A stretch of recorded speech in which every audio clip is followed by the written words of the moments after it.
Hey, what's up, everybody? Welcome back to Voices from the Mausoleum, and welcome back to another episode of Saturday Horror Movie Reviews.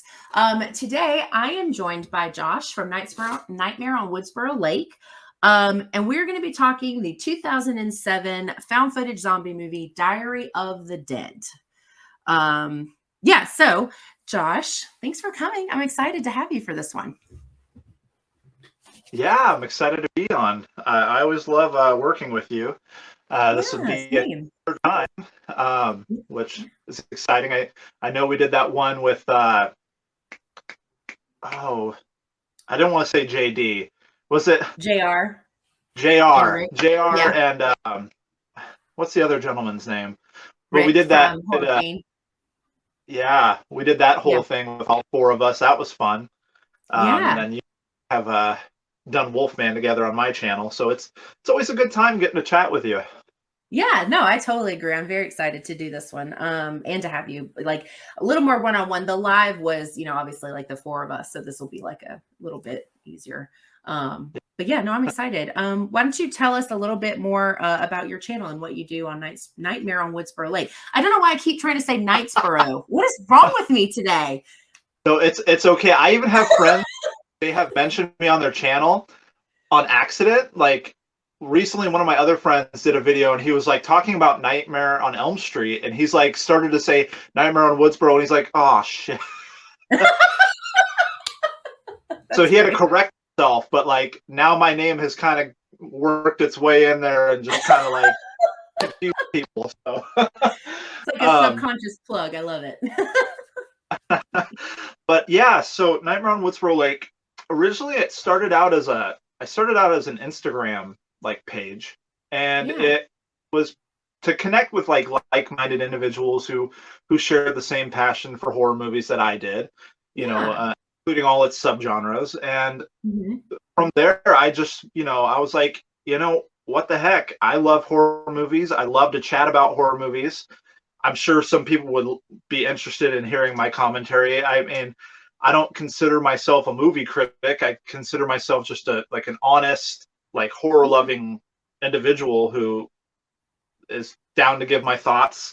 Whether that's good or bad.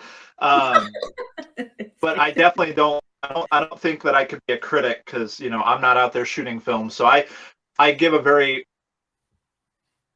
decent perspective and respect the movies at the same time. So. But yeah, it's kind of blown up into like now I have like guests on and do interviews and do skits from time to time, really random skits. But yeah, it's just a fun time, and I've met a lot of fun and really friendly people and made some good friends. Yeah. So if you're not familiar, I'm going to put all of Josh's information where you can find him on YouTube and social media.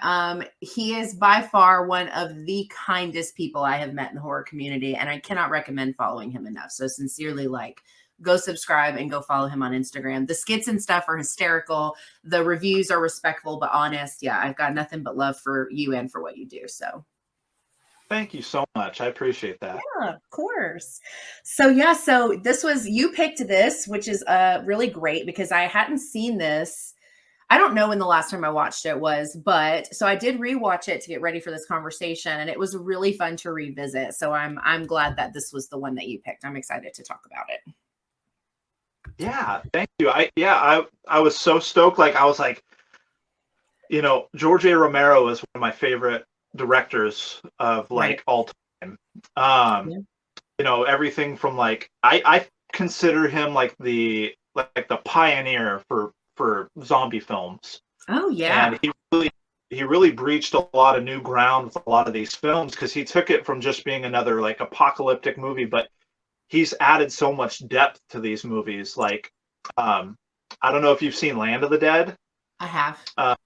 But that one was like interesting in the perspective of like the dead have feelings still, and they're like they can still learn, and they try to like function like normal people.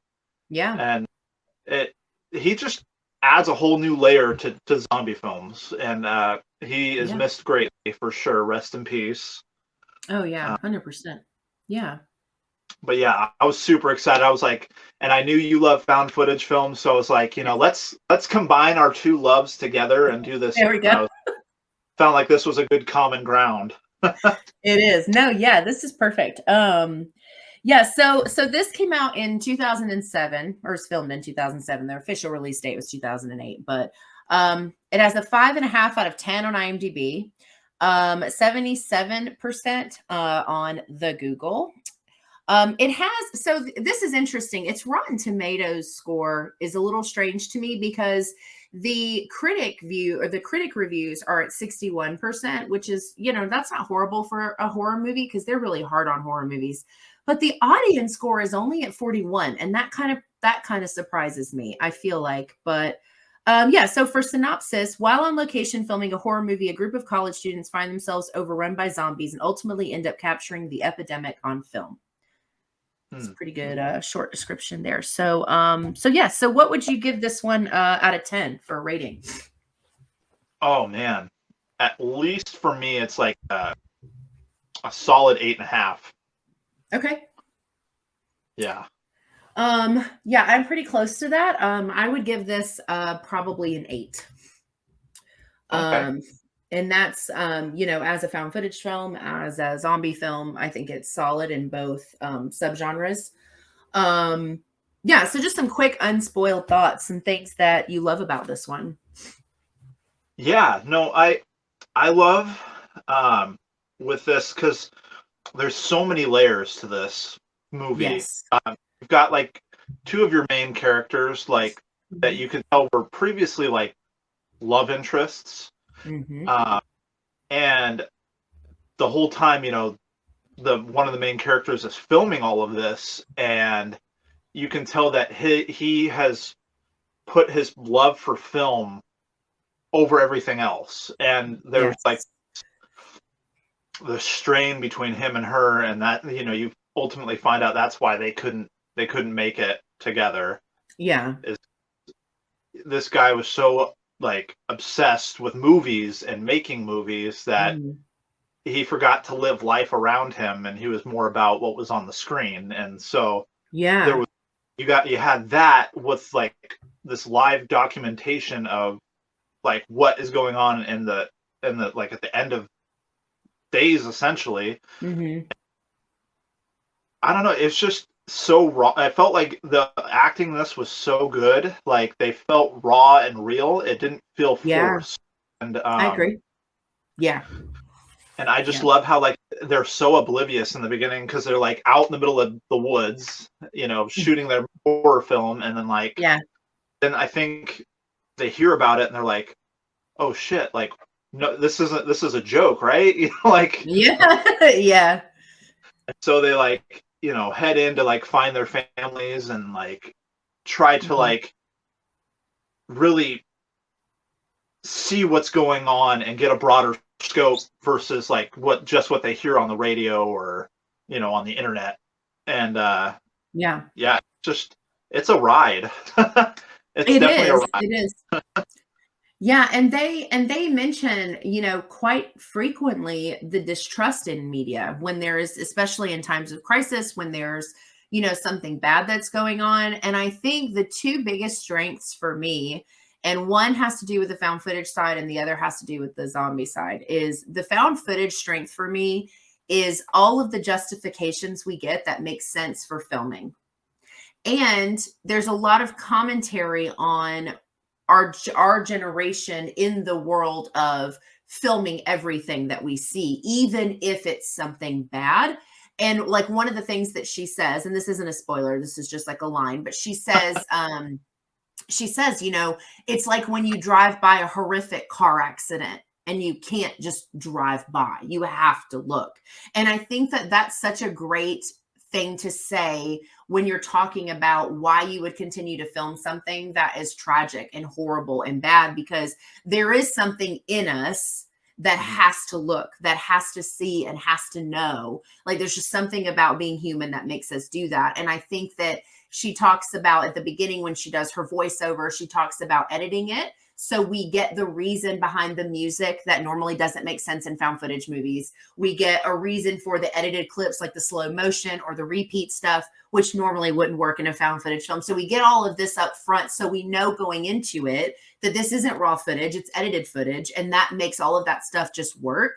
And then on the zombie side of things, the effects, the practical gore and stuff in this is so good. It's so good. It's like it works. Yeah. It's effective. It looks real. And those were like what I felt, in addition to the acting, which I totally agree, definitely felt real. Those were the strengths for me. I thought that all worked really well. Yeah. Heck yeah. Yeah. And like you said, you don't get that explanation in a lot of movies, like, you know, for like the score or like things that are like, you know? Yeah. So it's kind of like a disclaimer note, like, by the way, yes, this is raw footage, but it's edited, you know, for your viewing pleasure. Yeah. And she even says, she's like, and I added sound effects to scare you because I do want to scare you. Like, she's like, I love that. I thought that was like a perfect introduction. You knew what you were getting into. Right. And it worked. It just worked really, really well. But yeah, those were the things that I thought were the, and I, you know, if I think about like rating it, I don't really think I had a lot of complaints. I think it's, you know, most of the complaints I had might have been like little things that I think aren't significant as far as like, I don't know, like they move around a lot. There's some times where the over arguing for the camera use is like something that gets like a little after a while, but that eventually goes away. They don't actually do that the whole film. Because they literally like get to a place they're like, nope, this is just who he is. This is what he's going to do. There's no point in like bitching about it. But it's just, yeah, I think it was a really strong film. I liked it a lot for, as, like I said, as found footage and as a zombie film. I didn't have very many things to complain about. Yeah. Heck yeah. And you know, when you were talking about the fact that it reflects on like us as a human race and like what we tend to do in our in our mindsets, you know, that was a more straightforward approach, because usually George A. Romero and all his films, I can say, because, you know, I love all his movies, so I like watch them all the time. Yeah. And that he always has a message in his movies, and most of the time it's subliminal. Yes. But this one he kind of laid it out for you a little more, like, and he does that, like, I think the follow up to this was Survival of the Dead. I don't know if you've seen that.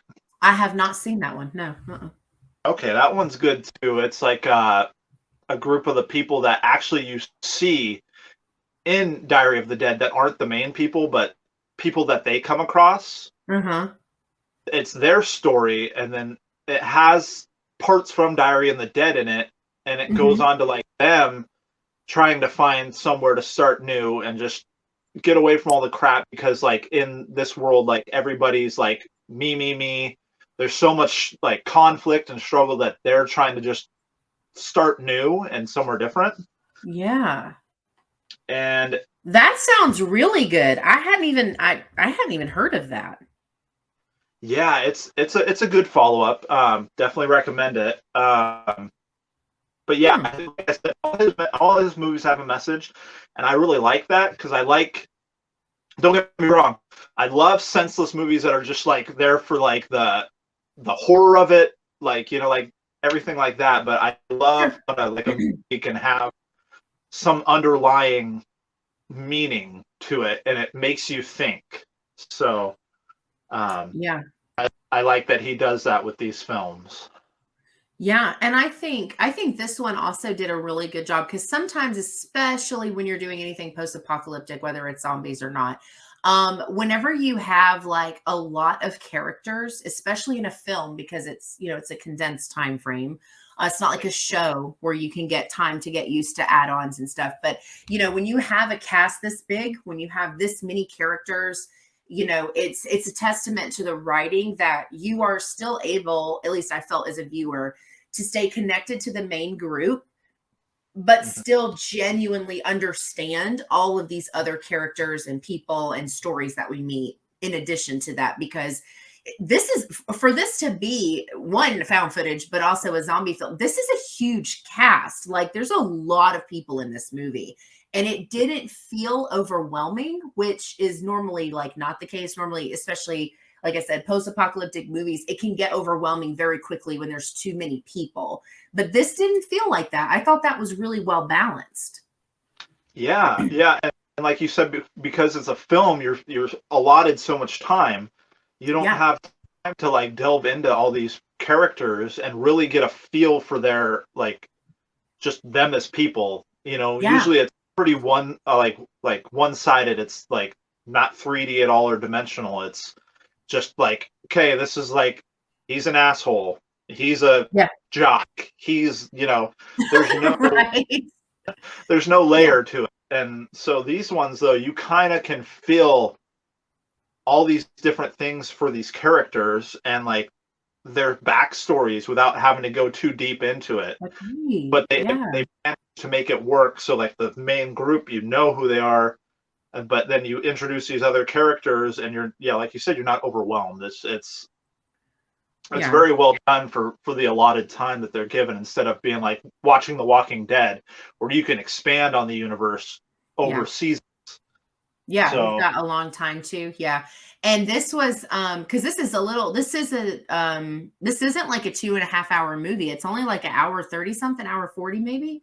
So it's still I mean, by by most standards of today, it's a shorter film because you're not, sucked in for like over 2 hours.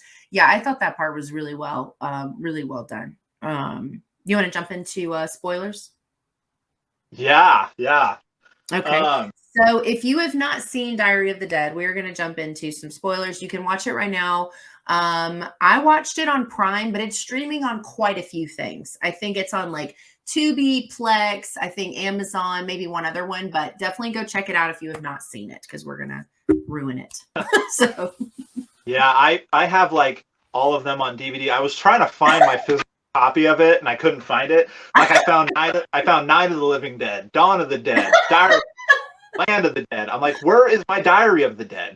all of them, but the one you're looking for. Yeah, I'm like, they should all be together. Why are my movies jumbled? But yeah, I definitely like, Tubi has a lot of horror movies. Like So many. and So like many. I like that's like my go-to is Tubi or Shudder Mhm. or Amazon has a lot of horror movies on it too. Yeah. Hulu has gotten a lot bigger on the horror front too. Oh good. I haven't watched Hulu in a while, but They're getting there. Well, once they started doing the originals, so they did Prey and Hellraiser. There was another one that was a Hulu original that came out last year that I really liked called Grim Cuddy. They kind of like after that started, that's when I felt like they started getting more stuff that's like not Hulu originals, just stuff that we like that we've seen 100 times but want to rewatch.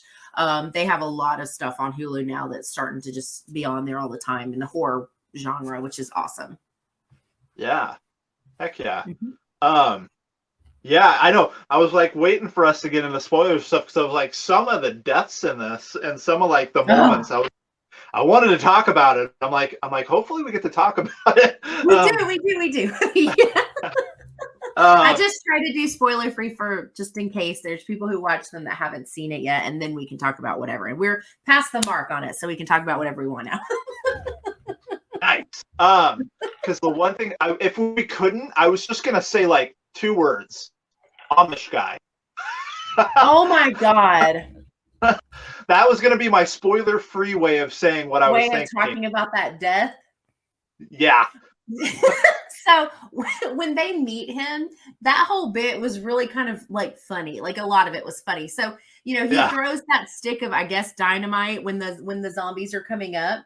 And then the yeah. dirt and body parts like falls down on him. And meanwhile, he's holding up his sign that says, "I'm Samuel. Hello." Yeah, I loved that part. That was like one of my favorites. Yeah. And then just like him sacrificing himself, that was so brutal. It was Like, brutal. That. oh my God, like taking the scythe to the forehead. I was like, Dang, I mean, I guess, he didn't want to come back as a zombie, so, destroy the brain, destroy the other one's brain. It's a win-win scenario, I guess, because either way, he was dead. Yeah, Um, that was a really brutal one. And I didn't expect it either. That was, I mean, you're not watching that scene thinking something like that is going to happen. So that was right. pretty brutal. And then, Yeah. like, this other scene that really stood out to me that I really, really enjoyed, but it wasn't like a human dying, but like when they did the acid on the zombie head, Yeah. like started to like concave and like melt in. I was like, that looks so rad. It did look so good. I actually think I said something out loud while I was rewatching it. I think I was just like, "Oh my god, that looks so good." Like they did such a great job with that. Yeah, and they're like Yeah. he's like, "What was in that jar?" 'Cause it just starts like melting away. That was good. I loved that scene. Very good. Heck. Yeah. Yeah. Was there any scenes that really stuck out to you? Yeah, so I think one of my I think the one that kind of like hit me probably the most in the feels is when Deb goes to her house and she's trying to find her parents and her little brother. And they get to her house and they're like trying to find them. They discover the car and then she goes to leave the garage and she does the voiceover where she says, "I was trying to decide if I wanted to cut this part from the end product or not. And I decided that it was best to leave it in." And then she gets jumped on by her little brother. And so she's like flailing about and everyone's like panicking.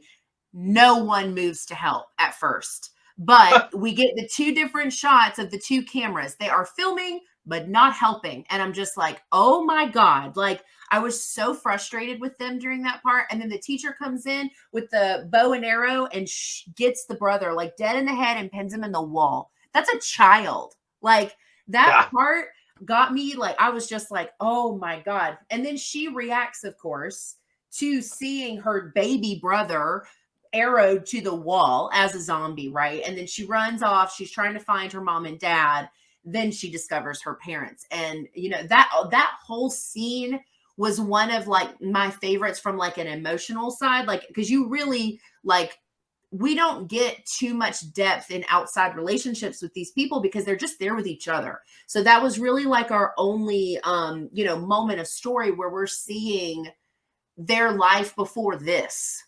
And it's just like being in her house and like, or well, her old house, I guess, because she's living in the dorms, but where she grew up probably. And then her family is there and her dad is dead and eaten on the floor. Her mom gets up and the brother, like all of that was just like, oh my God. Like I just felt so bad for her. And then, like I said, the whole time they're just filming. Nobody's helping. Nobody's comforting her. They're just filming. And you're just like, oh my God. Like I really felt for her during that part. Yeah, and that kind of speaks to what we touched on a little earlier too, is the fact that that happens in real life. People will film horrific stuff going on and not go to help. Not interfere. Yeah. And that rings so true. So it's like it's not so far-fetched because some people just they're just like, okay, I'm just going to keep filming with my smartphone. I'm not going to go like actually try to help the situation. I'm Yeah. just going to broadcast it. So Yeah. it's insane, but it's so true. Yeah. And they even talk about like there's the part where where they have the internet for a little bit and they upload some of the video or clips of the video or something like that. And he's like arguing, the boyfriend is like arguing with Deb about, well, it has like 72,000 views. And you're like, dude, it's literally the end of the fucking world. Like, what are you worried about views? YouTube ain't paying you. Like, Yeah. but he's so adamant about the views. And you can tell at this point, it's no longer, at least this is what my perspective on it was. This at that point, it was no longer about being informative. It was like popularity. Like it was back to focusing on being recognized for filming it. Whereas when we started, we were kind of given this BS about like, oh, well, we have to film it and tell the truth, which is sure. Okay. I can get behind something like that because we already saw the clips where the media was editing news and changing things and all of that. So I could kind of get behind that. But then once he started in about the view count, you're just like, wait a minute, like now I don't really trust what your motive for this is anymore. Right. It's more of a front for your hidden agenda. Um, and yeah, Yeah. you can see like I said, this guy was just obsessed with like movies and making film, and like it didn't like I don't know, I didn't really, I don't feel like I bought into it completely, what everything that he said. I felt like he was like a character, like, I'll take that with a grain of salt, like the whole time, Yes, I because agree. he felt less genuine than some of the other characters who actually like were like felt more real, like they were like, this is who I am, and like he just kind of was more guarded and more like, I'm documenting, like I don't know. Yeah. I didn't really feel for his character as much as the No. rest. I felt more of an attachment for these other people because you could tell that they all had their demons, they all had their things that they did in Yep. life, and like were more relatable. Um, Yeah. I agree. And I think too, like one of the other things too is like when we see like all of these other interactions, he's so far removed from everything that happens. Like when they go to the hospital and things start going awry and they run into like their first zombies inside the hospital and they have the gun and they're like, all these things are happening like really quickly.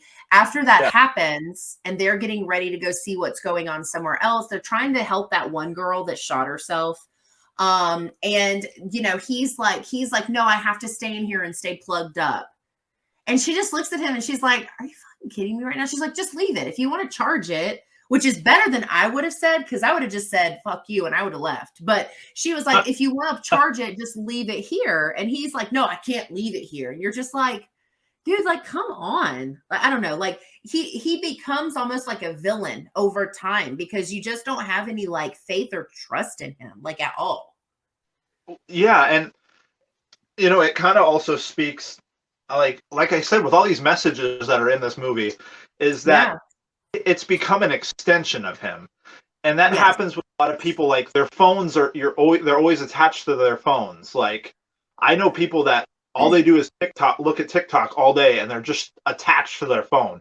Yeah. Like certain things become an extension of you and Yeah. become part of your personality and your everyday life. That sure, I love my phone. It's good for a lot of things. Like it's good for this. It's good for Yeah. like all kinds of things, but you're not going to see me pick that over my family, my friends. Yeah.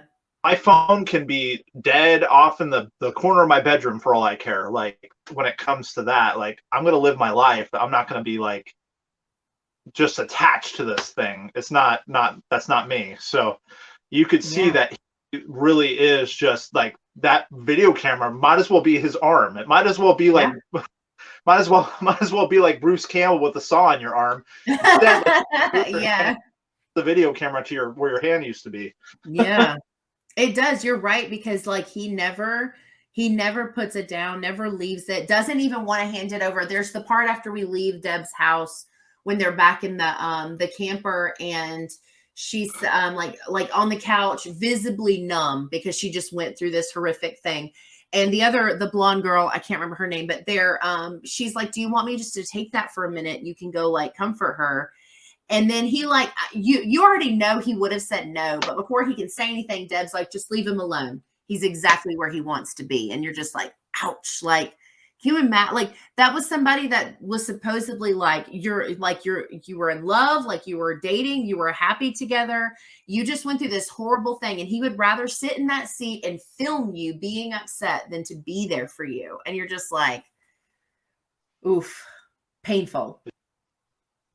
Yeah, yeah. Like the hospital scene too was also like it reminded me that there was that scene where she was struggling and like she was like making a lot of noise, and he's just standing there like, oh shoot, like but not going anywhere.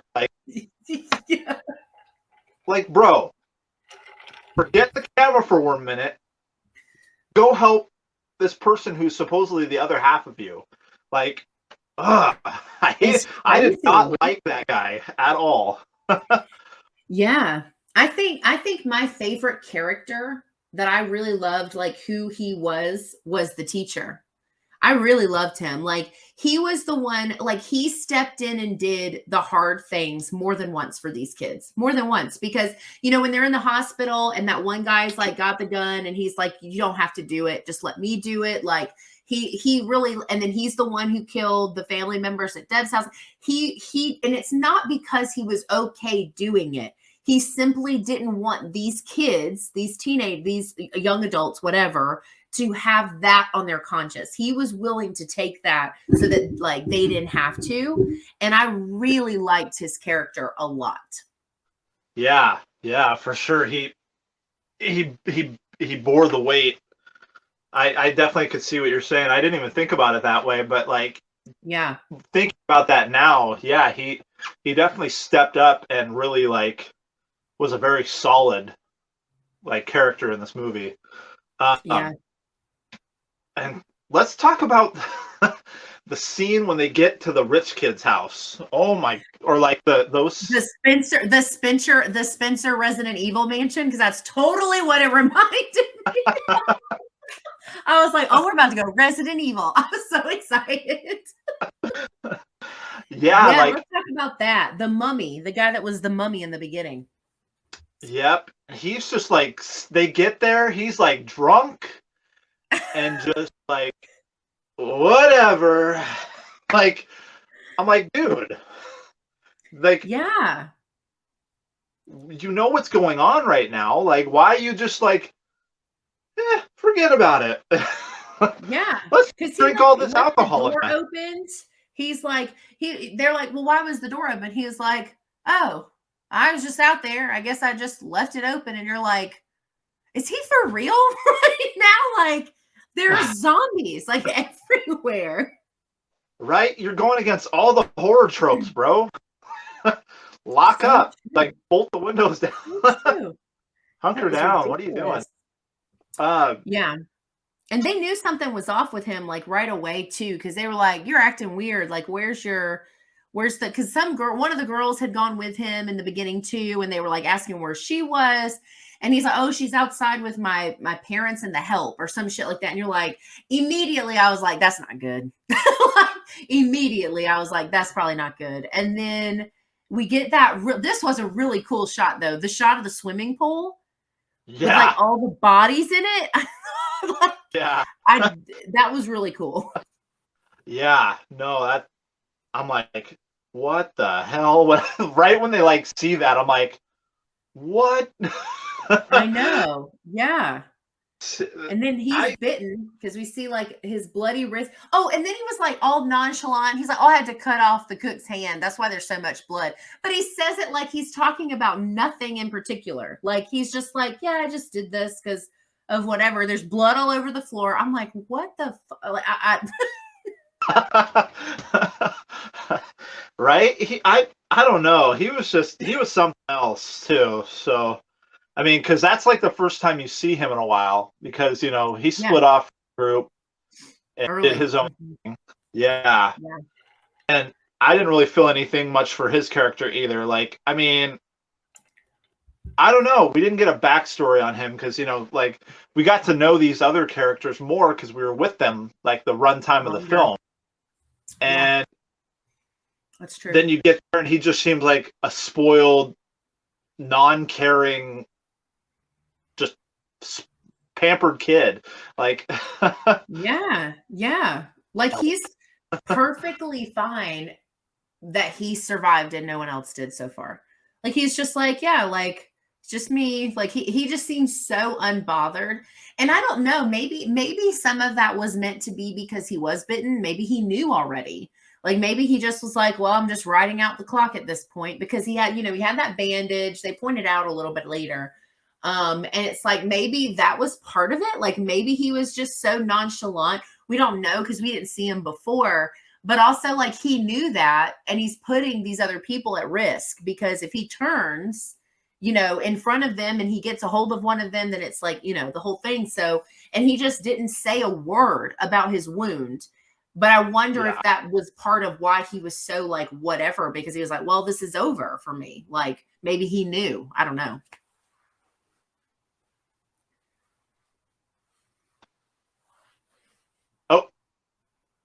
disappeared. Okay, you're back. I was gonna say you Did it vanished for break a up? second. Oh.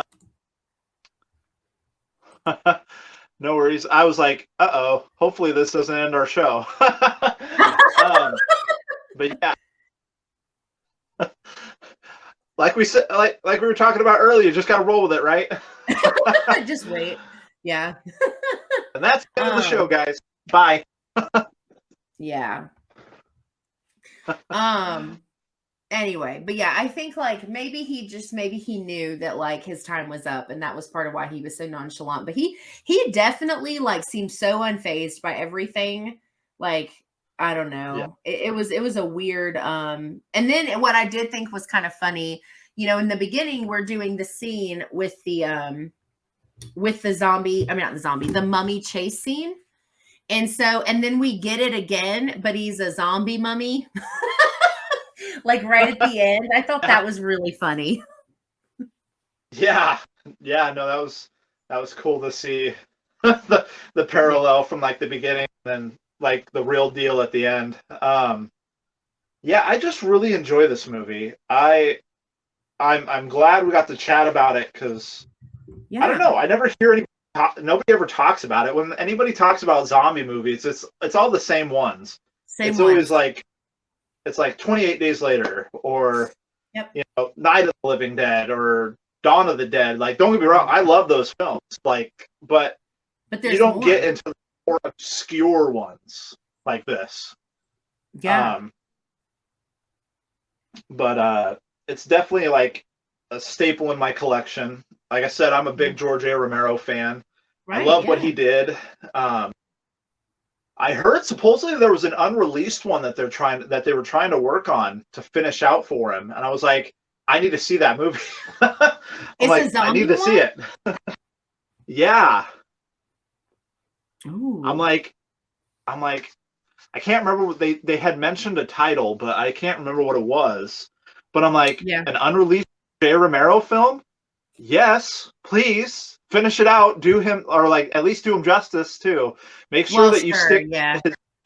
Yeah. It um, depends on, I guess, like the level of finish it needs, because you don't know how far it got before it wasn't able to be done. yeah. Yeah. Uh, and another thing about him too, I love is he snuck all these cameos in, and you would never know. You would never know. So in the hospital scene, there is a surgeon zombie, and it Yeah. is in fact Greg Nicotero who does The Walking Dead. Like he's the yeah Oh yeah. yeah he was in that. That's In cool. Land of the Dead, they snuck in Simon Pegg from Shaun of the Dead and Hot Fuzz and all that. He's one of the Yeah. zombies. Like you would never know. He sneaks these cameos in, and he doesn't make it like so blatant that you're like, Yeah, you can't tell. yeah, you just. But then you Huh. find out later, like, and then you go back and watch. You're like, oh shit, yeah, I You see it. see it after you know. Yeah, yeah. So I think Huh, I didn't know that. that's really clever and fun. Those in there. It is. Yeah, no, I agree. The other thing I really wanted to make sure that I mentioned was, at the end when we get the shot of the good old boys shooting zombies for fun.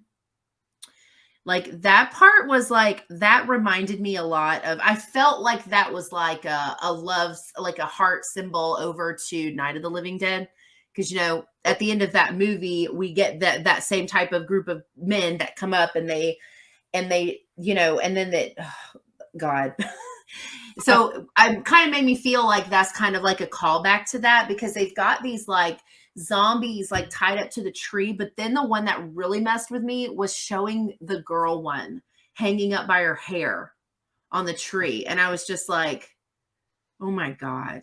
Because that just is another thing that he touches on, is the sense of humanity in a situation where there's no more rules, where you can just be who you really are because there's no consequences.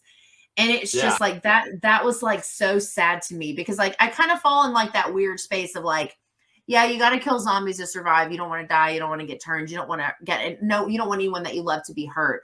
But they were people, like, and it's just hard to process those emotions. But that last little bit of the film was just like heartbreaking to me. I was like, oh, that's like heavy, you know, it just hits hard. Yeah, and that's a very valid point. Is that when does it when does the line get crossed when it's like putting these folks out of their misery and survival and just making a game of it, making it sport. Yeah, like you said, like they were like hung up by their hair and like just doing all they like I've seen it in other films too where it's more like how can I get creative and like kill these things or like make them like I don't know if they suffer, but you know like they like feels like yeah. But if they were beings, they definitely would like they're like, oh, I'll saw the bottom half of their body off and then or saw their arm. So they're like, it's like when is it about survival and when is it about being just like this disgusting human being who has no love for the fact that you know that might have been someone's mom, that might have been someone's brother, like you know, or that hits hard. Yeah, and like my favorite line from the movie is after that part where she says, "Are we really worth saving?" Because it's like this is who people would be if there were no consequences, like. You know, and I think like, and then because the other thing, of course, was we had the military people that came in and used their position of power and their weapons to take things from them and leave. And I just like that line is just like, so, you know, I don't know, like it hit just as hard as the scene did. But that's one of the things that I love in any zombie film, though, is that question of what humanity would be like in situations like that, where they literally can be whoever they are, whoever they want to be, because there's no one that's going to stop them. Not really, you know? So it's like, who's worse, the zombie or the human killing them for fun because they're, you know, and then to think too, like, does it eventually turn into non-zombie captives that you shoot and torture? You know what I mean? Like it's, so. Well, that's like the tagline from The Walking Dead, you know, fight the dead, fear the living. Like, cause it's like who's the real threat at the end of the day. And I really like what you said about like how humanity is when there is no rules. That's just like those movies The Purge. Like what happens to take away consequence, people are more willing to act out on these primal urges that they have and things that they always want to do. Like you never know what that guy you walk by might be thinking. He might be thinking, man, if it didn't mean that I might get thrown in prison or killed, I would love to just gut that woman to death and like string her up. Like who knows? Like who knows? Yeah. People can be disgusting. So you definitely see when crap hits the fan who people really are. Yeah, for sure. Yeah. So crazy. Just crazy. Not to end on a dark note. But that's how the movie ends. It ends very hopeless, you know. So. Yeah. Well, we're just going to end here. We're going to let you marinate in that. But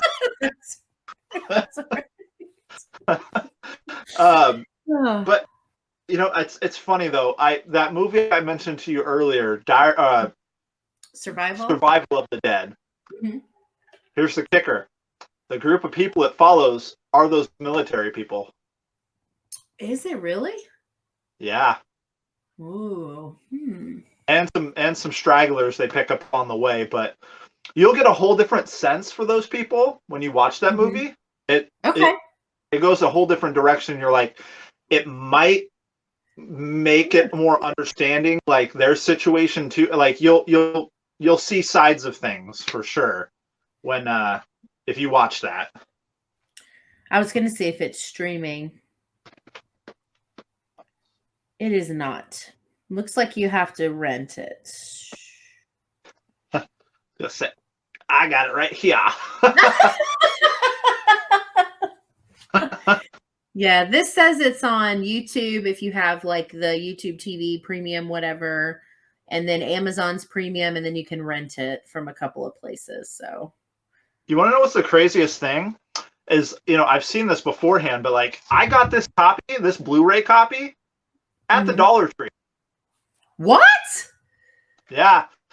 they have movies from time to time. Like right now, I know that they have like Paranormal Activity and a bunch of other Blu-rays at the Dollar Tree that I live by. It's Huh. You'll find some gems there sometimes if you take a peek. Like I I found just go. Xbox. I'm like, what the frick? I'm like, this is a Dollar Tree. What are we doing? Really? Yeah, Huh. but I didn't know that. I have heard people say that about getting movies sometimes, but I haven't been that lucky yet to find any. At least none yeah, that I've like wanted. yeah, like I found other movies there too. Some Shudder originals that went to DVD too. Oh Um, wow. Satanic Panic. Oh, I just It. did a review on that one. Huh. Oh, nice. Yeah, Yeah. that was at the Dollar Tree. I think the person I reviewed it with said that. I'm pretty sure they said they got it from actually now that you say that, I think they did say that's where they got their physical copy from. Yeah, and I just found it there too, like on Blu-ray. I'm like, What? yeah. So for you viewers out there, don't sleep on your Dollar Tree. Go check their DVD section. Yeah, seriously. Huh. But yeah. Well, if I find another copy, because I love my copy, I'll send it your way. Okay. Sounds good. Or I can let you borrow. I can let you borrow it, but I need it back. That seems fair. uh, yeah, Cool. no, this was a fun chat. Yeah, What's always. next? What's next for you? I don't know. Um, I don't know. I've tried to this year I'm really focusing a lot more on series as opposed to like one-off things. So like and I had series already. Like I had my Saturday horror movie reviews, my my found footage Fridays, and I had Monday musings. All of those are still continuing. Monday musings is on hiatus until February. So but that'll be starting back up soon. But now I'm kind of just trying to stick with it. So like Scott and I do remakes once a month. I'm doing Mhm. a collaboration with my friend Kat Valor. We're doing horror video game adaptations. Oh, Um, which is like we are like we are like nerding out. We are like so amped about that series because we don't get to talk video games a lot. You know, a lot of people want to talk horror movies, which is great, obviously, but like we don't really get yeah. because she's on a horror movie podcast as well. And so she talks a lot about movies. So we're doing that. I have that going on. I'm doing I still do influential horror. I'm trying to do those at least once a month. So someone's influential horror, different, once a month. And yeah, just sticking to series, I think, because it seems like that really works. Like people really get committed and invested in like not repeat things, but you know what I mean, like series as opposed to like random things. Yeah. And then I'm also trying to do a live once a month. We'll see how that goes because lives give me anxiety, and I have a 4-year-old, so it's kind of like it's hard sometimes. But I've got one of those this will be out afterwards because this is going to be the following weekend. But that's next Tuesday, and then yeah, just trying to like stick to some series and conversations. I really want to. I have this series idea, and I have someone that I'm talking to about doing it with for an ongoing collaboration called Beast and Booze, where we talk about lore, cryptids, monsters, while we have a drink, and we just talk about that. But I think if I try to do that right now, I'm gonna be doing too much. So I'm gonna probably wait and do that maybe the second half of the year after video game adaptations is wrapped up. And then I just started the Coffee Crypt, which is a horror talk show that I do with another friend of mine. So that just started. Our second episode just came out. So, Nice. but yeah, what about you? What do you have coming up on your side of things? Oh man. I'm hoping to do more. So I did like one segment one time just to kind of boot it off, but not. I didn't really do all that I wanted with it yet. Which is called Serial Killers. And it's literally me eating cereal, talking about. Yes. um, it's fun. I enjoy like having That's my big old fun. bowl of cereal, I love chatting it. about killing. Um, and I've got some other reviews, and I'm thinking of maybe doing some more skits, but really getting into like some like longer skits. You know, I started writing a movie a while ago.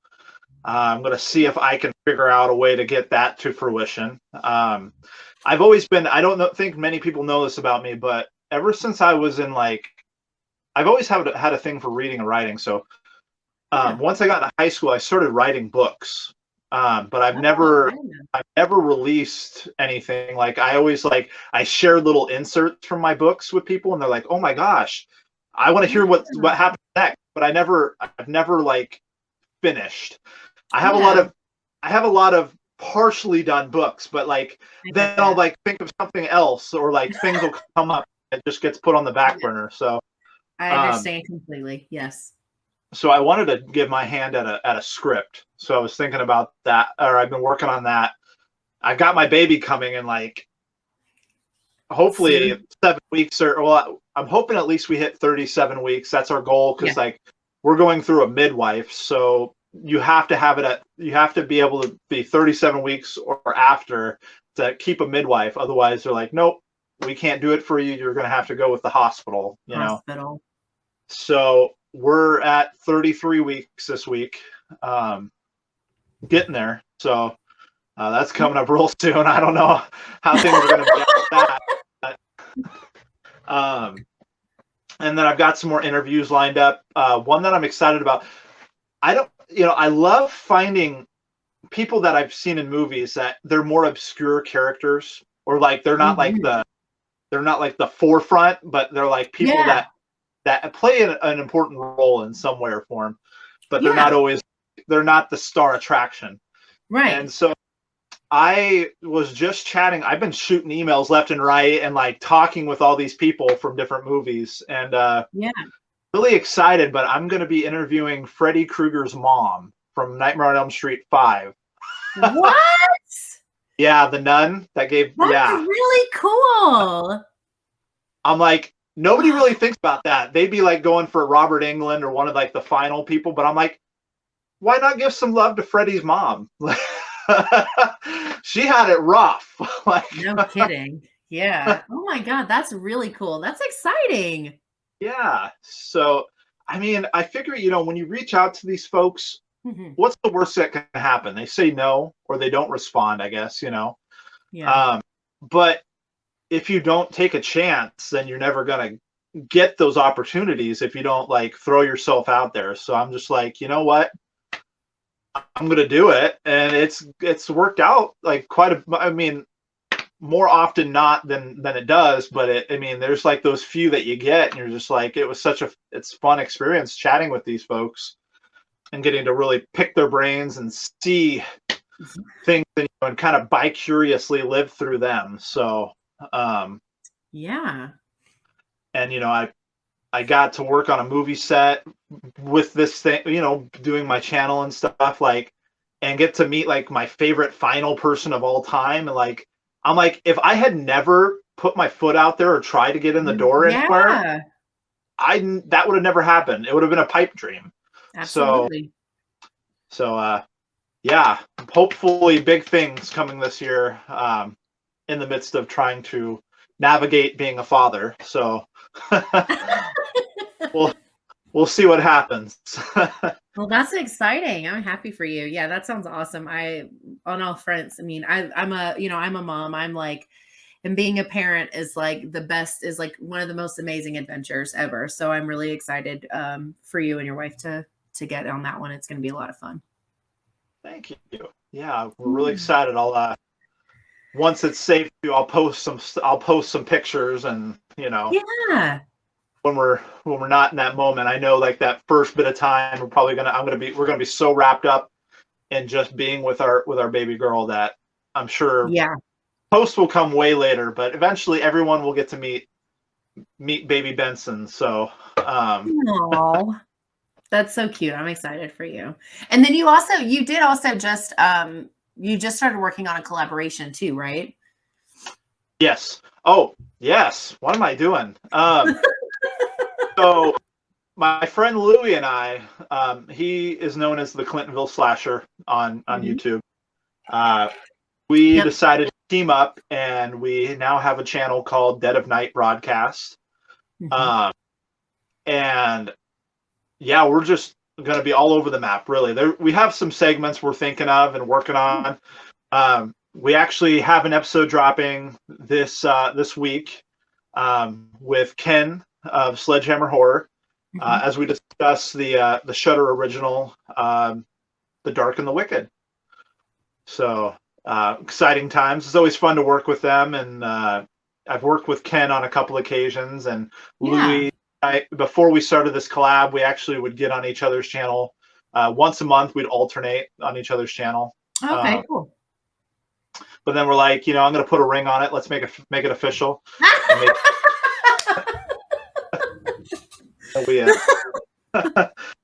we are now forever entwined in our own channel together. So no prenuptial agreements were signed, but I think it's so. yeah, lots of fun stuff, and it sounds like a lot of crazy fun stuff for you as well. I'm excited. I see you have all these irons in the fire, and I'm just like, respect. It's all part of being insane. That's part of the problem. I get like someone will say like, you just do so much. How do you do it? I'm like, I literally have no idea. Very like, I don't know. I don't know. I think, and I was just telling someone else this, like, I think one of the things I had to learn, because I'm like an idea person. Like my head is just always, and I think you're similar, because I feel like you're kind of like that too, where you're always thinking of these things. And I Yeah. think like it's a problem because I don't have enough hours, because I still work a full-time job. I'm a single mom. Like, like I recently got into like dating, which was like not something that I thought, so like, which is a great thing, of course, like super happy there, but like just juggling everything around like content creating, because for those of you who don't know this, content creating takes up a lot of time and energy. And so it's like navigating a new relationship and being a mom and working in my friendships and social media and like all these things. And it's crazy because like I really had to learn, especially over the last like 6 months or so, when to say no, like when to make myself say like, no, like, how about this week we don't film 5 days a week? You know what I mean? Like really stepping back and being like, as important as this is, like we were talking about with our movie review, I've got to live in my moment. I've got to have my family time and my me time and like getting in all of these other things. And I've had to really learn to like tell myself no, which is hard sometimes, but it's a lot. But I told myself, for the new year, I wanted to really do more content, because I think that there's so much to talk about. There's so many amazing people to talk about it with. And I didn't want to limit myself, because, when I started my channel, I was only doing 1 video a week, and now I'm up to 4, sometimes 5. Yeah. And so I was just going to say, for those people out there that like talk crap about people making videos and don't understand how much goes into this, a lot goes into this. So a lot. Try filming your own video and then get back to us, because it's not easy. There's editing.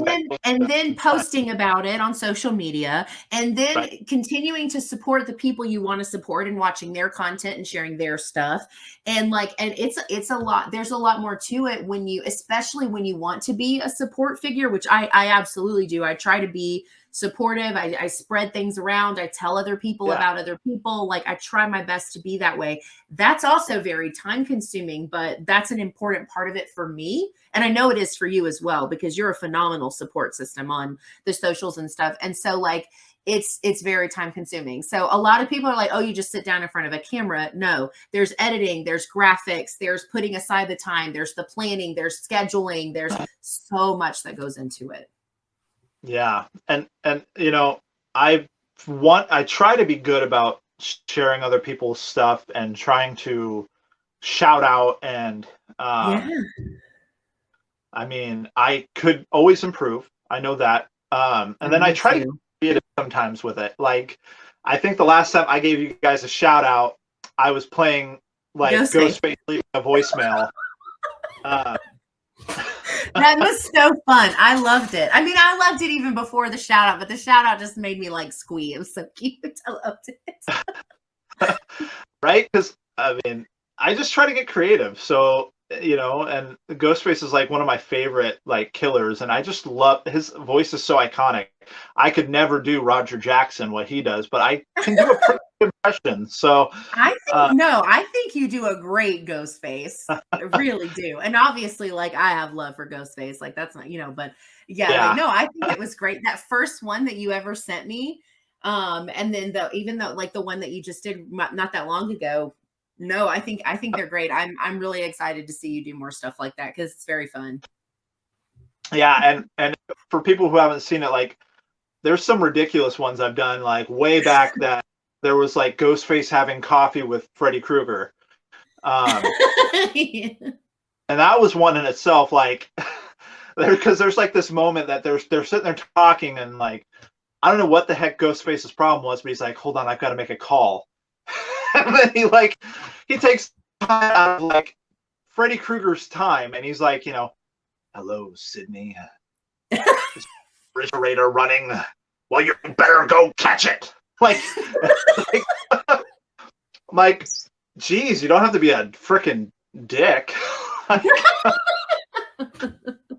Like, interrupt your nice conversation you're having with Freddy to like do your own personal stuff. You're very selfish. So, but yeah, no. And I was gonna say, like, I think this would be interesting, but like, if you like when people ask, well, how do you do it? I think it would be funny if you were like, well, it's not hard. I've got multiple personalities to take care of that. Oh my God. That is absolutely going to be my next answer. The next time somebody says that, like I'm 100% going to say that. It's like, well, this personality only manages one piece of it. So it's actually quite simple. Hold on. Let me see if I can get you in touch with Debbie.